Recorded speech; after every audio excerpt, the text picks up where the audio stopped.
우리 교육위원회 위원장님이 저를 이제 섭외를 하시면서 우리 교사들에게 아주 좋은 교사 세미나를 해달라 이런 식으로 말씀을 하시는 거예요. 세미나 준비하는 게 얼마나 힘든지 모르시고 그래서 제가 뭐 시간이 없어가지고 뭐 잘 준비하지 못했지만 그래도 이제 PPT를 하나 준비했어요. 나름 이제 세미나의 형식을 갖추기 위해서 PPT를 준비했습니다. PPT 틀어주세요. 그래서 먼저 이제 통계가 있어요. 신앙을 갖게 되는 시기가 언제냐? 이거는 모든 종교를 통틀어서 너는 언제부터 이렇게 신앙을 갖게 되냐? 그랬는데 9세 이전의 종교를 가졌다. 그러니까 기독교뿐만 아니라 뭐 불교, 천주교 다 마찬가지로 9세 이전의 종교를 믿었다라고 하는 응답자가 26%라고 합니다. 그리고 그 중에서도 이제 개신교에 응답한 사람들은 이제 31%가 9세 이전에 신앙을 접했다라고 이야기를 합니다. 혹시 여기 9세 이전에 신앙을 접했다? 여기 보세요. 여기 30% 정도 되잖아요. 그래서 9세 이전에 접한 사람이 30%고, 그리고 10대 때 이제 신앙을 접한 사람이 15%예요. 그러면 이 둘을 합치면 몇 프로입니까? 31 더하기 15니까 46%. 그러니까 반 정도의 사람들이 이제 10대 이전에 신앙을 접해서 신앙을 갖게 된 거예요. 그러니까 그 후도 물론 중요하긴 하지만, 그러니까 그 전에 신앙을 갖는 것이 얼마나 절대적으로 중요한지에 대해서 우리가 알 수가 있는 거죠. 그래서 어느 날 이제 코카콜라 사장에게 이 기자가 질문을 했다고 해요. 전 세계 사람들이 그렇게 코카콜라에 대해서 잘 아는데 왜 이렇게 엄청난 재정을 투자해서 코카콜라를 광고를 하냐? 근데 이 사장님이 이렇게 대답했습니다. 해마다 코카콜라를 모르는 1억 3,600만 명의 신생아가 태어나기 때문에 해마다 지속적으로 광고를 하고 있습니다. 어렸을 때부터 얘네들에게 코카콜라를 맛보여줘야 된다라는 거예요. 그래야지 코카콜라 기업의 미래가 보장된다라는 것을 잘 알고 있는 것이죠. 이처럼 기업들도 어렸을 때부터 마케팅을 하는 것이 얼마나 중요한지 잘 알고 있는 것처럼 신앙에 있어서도 이 어린 시절이 참 중요합니다. 그래서 우리 어린 시절을 돌아보면 신앙에 있어서 굉장히 중요한 영향력을 끼친 분들이 많이 있잖아요. 그 중에서도 이제 교사 선생님들이 아마 떠올리실 겁니다. 교사 선생님들의 믿음을 보면서 그분들이 이제 신앙의 징검다리가 되어줘서 우리가 여기까지 신앙을 떠나지 않고 하나님을 섬길 수 있었던 것이죠. 그래서 부산에 보면 이제 초량교회 양성봉 장로님이라는 분이 계셨어요. 근데 이 장로님이 어떤 분이셨냐면 이제 부산 시장 초대 시장을 역임하시고 그리고 경남도지사를 거쳐서 농림부 장관이 되셨다고 해요. 이승만 이제 대통령 때 농림부 장관이 되셨어요. 그런데 이 농림부 장관 하시면서 얼마나 바쁘시겠습니까? 그런데 이 주일학교 교사 직분을 감당하기 위해서 토요일 저녁 기차로 부산을 내려오시는 거예요. 그리고 교사가 마치고 나면 또 주일 저녁 기차로 서울에 올라가서 또 장관 일을 보는 겁니다. 그러다가 어느 날 이 장로님이 대통령께 장관 사직서를 제출하는 거예요. 이유는 장관을 하다 보니까 교회학교 교사를 소홀히 할 수밖에 없었다. 그렇게 이야기를 하는 겁니다. 그래서 이 이승만 대통령이 이야기를 하는 거죠. 남들은 장관을 하려고 돈보따리를 싸고 나한테 주는데 자네는 그 교회학교 선생님이 그렇게 중요하냐. 그러면서 또 이제 이승만 대통령이 신앙이 있으시니까 떠나는 마당에 나를 위해서 기도를 해달라고 하시면서 이제 기도를 어쨌든 받고 이제 떠나셨다라고 합니다. 그러면서 그 다음날 이 양성보 장로님이 부산에 도착했을 때 광장에 이제 교회학교 학생들이 총동원이 돼서 장로님 환영합니다 하면서 찬송가를 부르면서 장로님을 환영했다고 해요. 그러면서 이제 장로님이 내가 교회학교 교사를 하기를 잘했다 이렇게 고백을 했다고 합니다. 여러분, 이렇게 정말 신실한 교사, 정말 충성스러운 교사 선생님이 있다면 그 모습을 보고 어떻게 영향을 받지 않을 수가 있겠습니까? 이런 교사들을 통해서 어린 영혼들이 하나님의 살아계심을 보게 되는 것이죠. 그래서 우리 교회 교육부서가 너무 중요해요. 우리가 금요일마다 때면 기도할 때마다 교육부서를 위해서 기도하는데, 왜냐하면은 우리 영암교회 5년 후 10년 후의 미래가 결국 이 교육부서의 농사가 어떻게 되느냐에 달려있기 때문에 그렇습니다.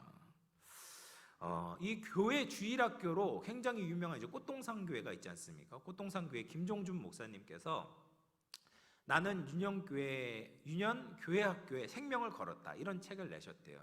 그 안에 보면은 실제적인 제안을 하시는데, 첫 번째 제안이 뭐냐? 첫 번째, 교회 사역의 구심점으로 이 주일학교를 삼아라 라고 말씀을 하세요. 그래서 이 교회학교 교육이야말로 그냥 의례적인 교회 사역이 아니라 목회의 주축이 되어야 한다. 이제 두 번째로, 어린이 전도로 장년 성도의 그물을 엮어라 라고 말을 합니다. 어린이 수의 성장이 멈추게 되면 어른 수의 성장도 멈추게 되는 거죠. 교회 부흥은 어린이 부흥에 달려있다. 어른보다 어린이 전도가 조금 쉽죠. 조금, 요즘은 어렵지만 조금 쉽고 그리고 알차다라고 이야기를 합니다. 세 번째로, 어린이 선교를 목회 본질로 삼아라. 교회 학교가 교회의 기초가 된다라는 거죠. 장년층에만 치중하는 목회는 미래 교회를 놓치고 결국에는 교회의 수명을 단축시키게 된다. 5년 후 10년 후면 교회가 사라지게 되는 거예요. 진짜 한국교회 위기입니다. 교회 학교가 반드시 부흥해야 된다라는 거죠. 그리고 마지막 네 번째로, 어린이 사역으로 청소년 장년 문제를 예방하라 라고 이야기를 합니다. 그러니까 성인 전도는 영혼을 구원하지만 어린이 전도는 영혼과 그리고 앞으로의 삶 전체를 변화시키는 거예요. 그렇지 않습니까? 성인이 다 돼서는 더 이상 변화될 것이 거의 있긴 있지만 작지 않습니까? 근데 어렸을 때부터 신앙을 가지면 영혼을 구원할 뿐 아니라 그 인생 전체 방향이 달라지게 된다. 어린 시절의 그 신앙 때문에 청소년 장년 문제까지도 해결할 수 있다라는 거죠. 그래서 지금 얼마나 이제 사회적인 문제가 심각합니까? 청소년, 청년, 장년의 이런 문제들을 결국 어디에서 조율을 해야 되냐? 어렸을 때 그 신앙으로 해결을 해야 된다라는 것이죠.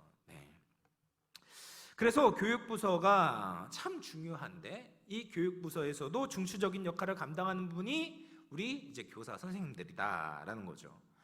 그러면 여러분은 어떤 교사가 되어야 되겠습니까? 오늘 말씀과 같이 하나님 마음에 합한 교사가 되어야 돼요.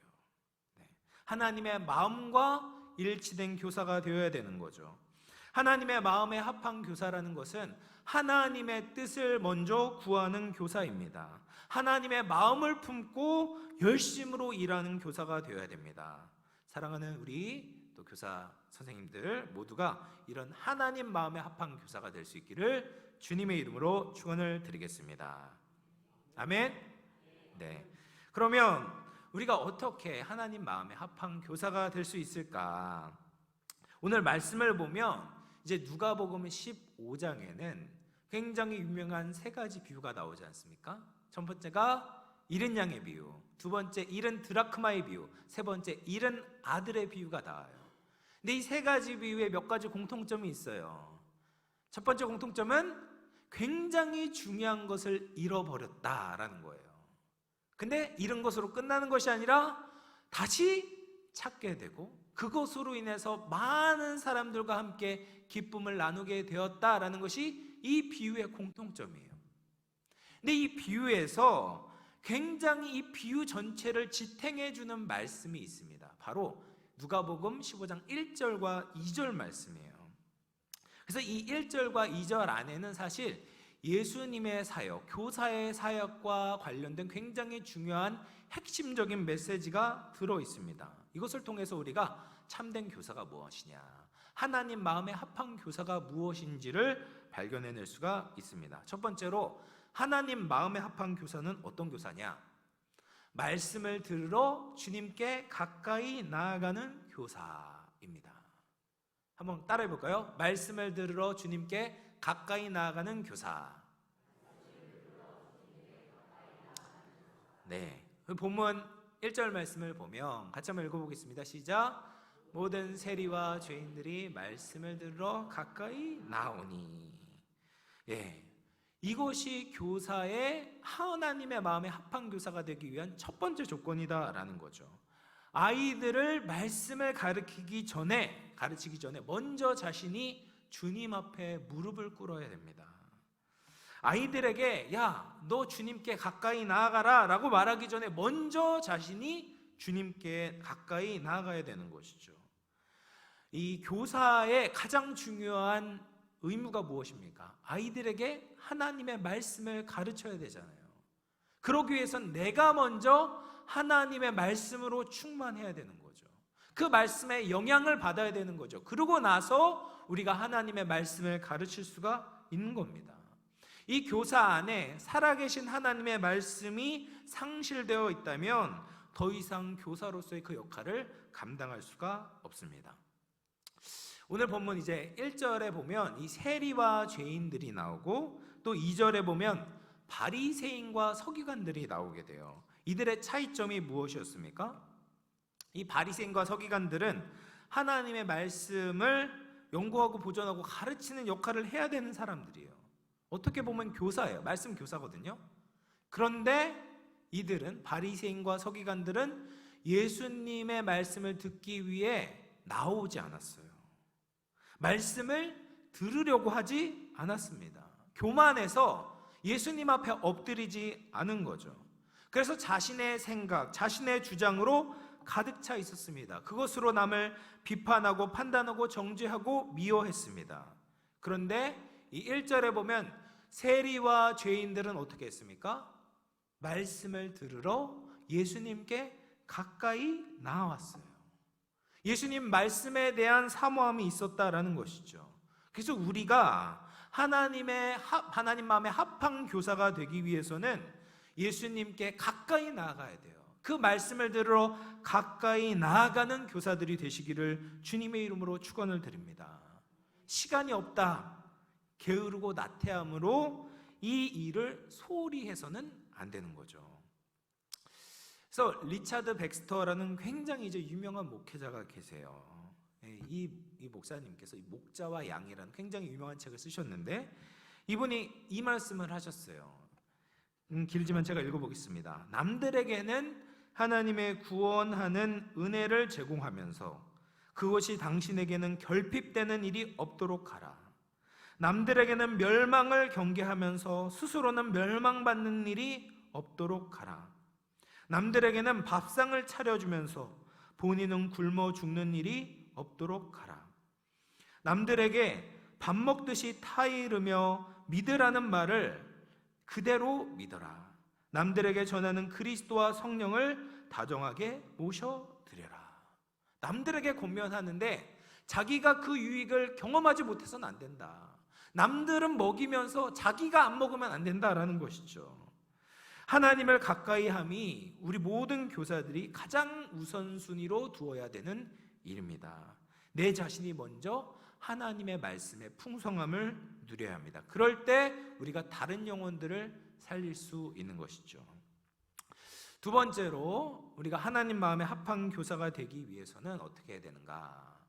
한 영혼에 집중하는 교사가 되어야 됩니다. 따라해 볼까요? 한 영혼에 집중하는 교사. 누가복음 15장 4절 말씀을 보면 예수님께서 이렇게 말씀해요. 너희 중에 어떤 사람이 양 100마리가 있는데 그 중에 하나를 잃으면 99마리를 들에 두고 그 잃은 것 하나를 찾아내기까지 찾아다니지 않겠냐. 이 말씀에서 우리는 예수님의 관심사를 알 수가 있어요. 예수님이 사역하신 대상이 무엇입니까? 잃은 그 한 영혼을 찾아 돌아다니셨죠. 최선을 다하신 거죠. 교사 여러분, 우리는 잃어버린 한 영혼에 집중해야 됩니다. 죄인들을 찾아서 그들을 가슴에 품어야 돼요. 그들을 가슴에 품고 기도해야만 합니다. 그럴 때 진정한 교사가 될 수 있는 것이죠. 우리 예수님의 마음, 목자의 마음이 무엇입니까? 양 100마리가 있어요. 100마리 중에 한 마리를 잃으면 99마리를 두고 산으로 들로 찾으려고 이제 최선을 다하는 거예요. 이 말씀은 이제 99마리가 소중하지 않다라는 말이 아니죠. 그런 말이 아니에요. 한 마리를 찾기 위해서는 방치해둔다 그런 말이 아니에요. 잃은 그 한 마리의 양을 절대로 포기하지 않겠다라는 그 간절함을 이야기하는 거예요.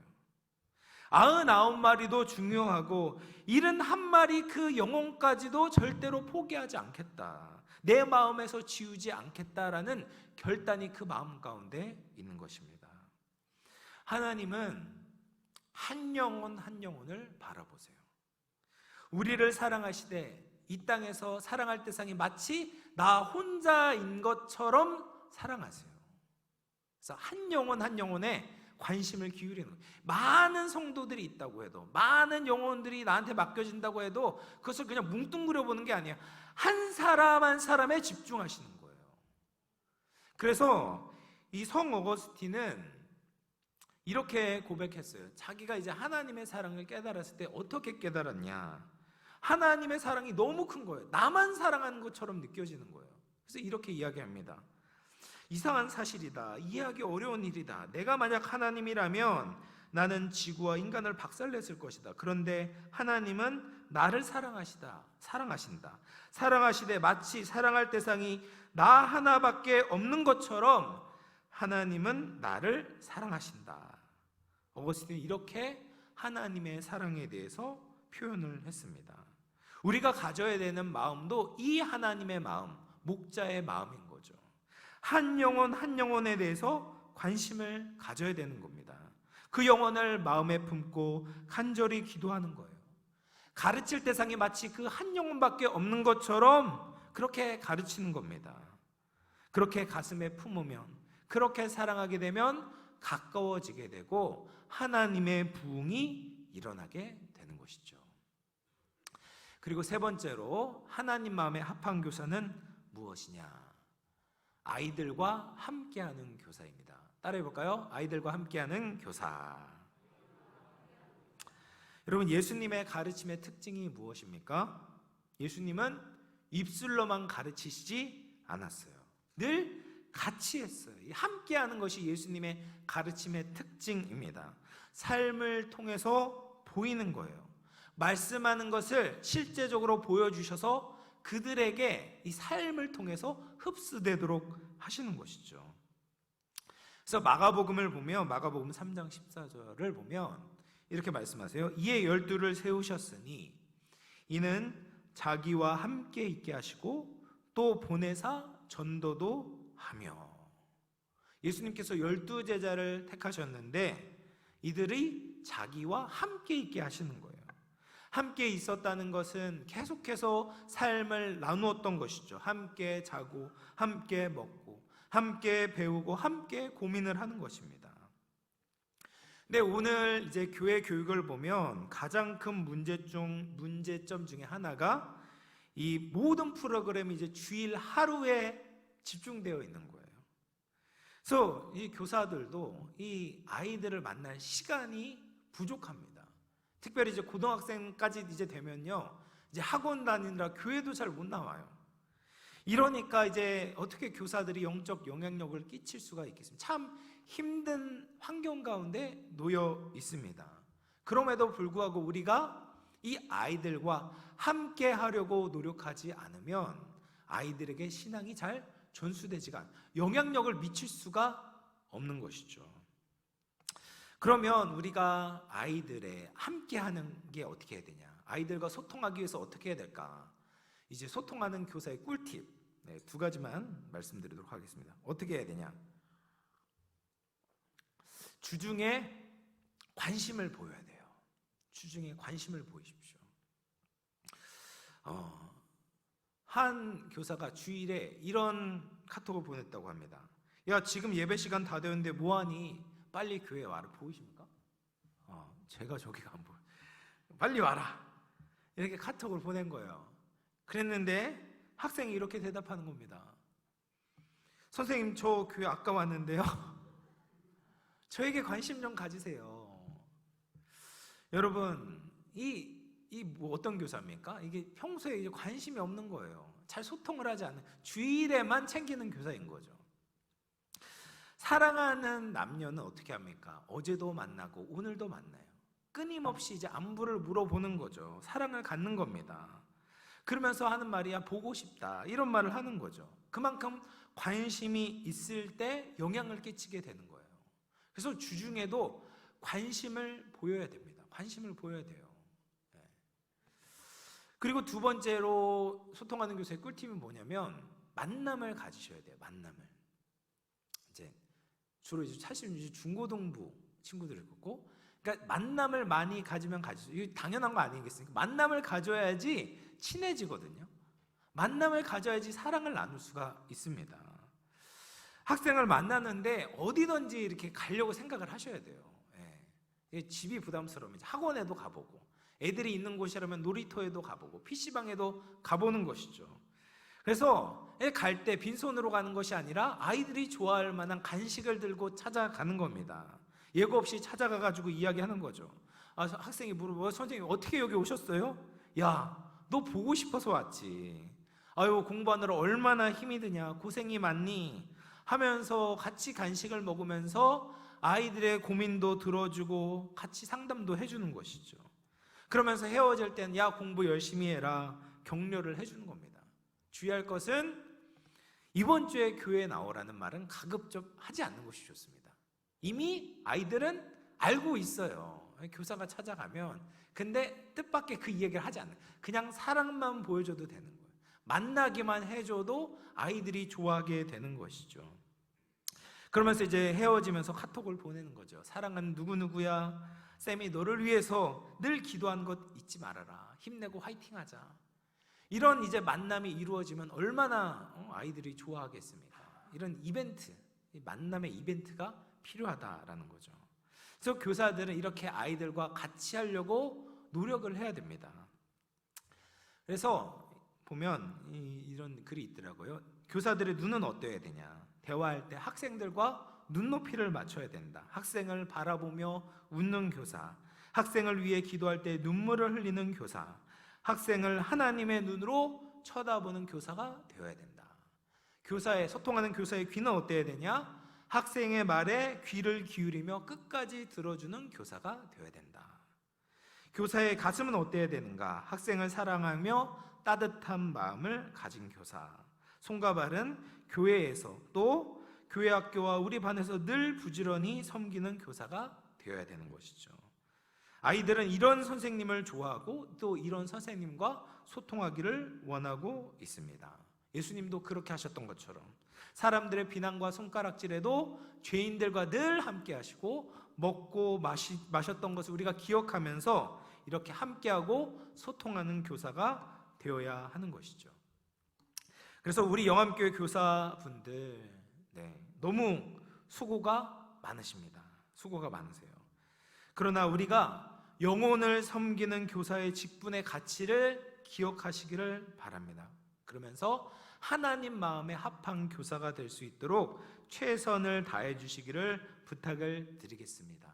하나님의 말씀을 듣기 위해서 노력하시고 한 영혼을 마음에 품고 아이들을 사랑을 나누면서 함께하는 교사가 되기를 축복합니다. 여러분의 수고 위에 하나님께서 기름을 부어주셔서 한국교회와 영암교회 미래인 다음 세대들이 더 많이 세워질 수 있기를 주님의 이름으로 축원을 드립니다.